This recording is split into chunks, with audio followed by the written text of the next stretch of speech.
So guys, kumusta kayo?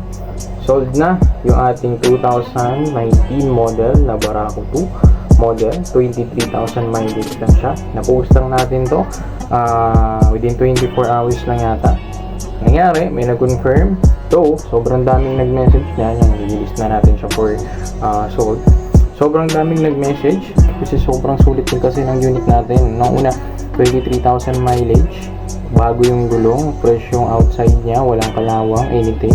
Sobrang ganda pa ng tunog ng makina. Pasensya na sa mga hindi na-replyan kasi may nag-confirm na din kasi mas malapit sa area namin, which is pwede naman kami magawa ng meet up if ever, but this is the best thing to do for now.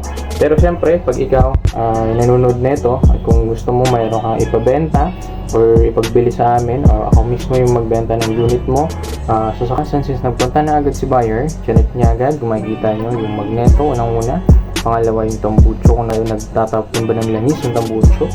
Pangatlo, syempre yung overall unit natin, na-check na niya, pinaandar na niya, kinuha niya din niya mismo yung old or yung stock niya na pipe na naka-install dun sa motor natin.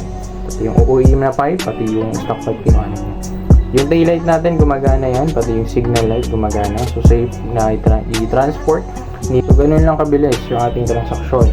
So, mas safe, mas efficient siya kasi siyempre, availability mo rin yung naka-schedule dito.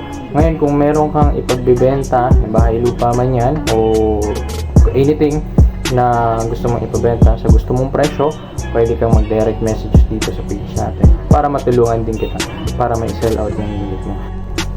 So, magandang magiging deal dito kasi una, makakuha mo yung gusto mong presyo, yung market price ng mismong pinapabenta mo. Tulad ng itong unit na binibenta natin, nasa 23,000 mileage lang siya, kaya sobrang daming nag-inquire sa presyo niya, 42,000 pesos. Siyempre, pagkadating ni client, siyempre, hihingi rin niya ng konting discount. Pinagbigyan natin, nasa around 40,000 na lang niya nakuha. So, ayun lang. Maraming salamat. I-share niyo itong video na to para makatulong sa mga taong nahihirapan din mag-sell out dun sa mga units or yung mga bagay na gusto nilang ibenta. Thank you. Bye.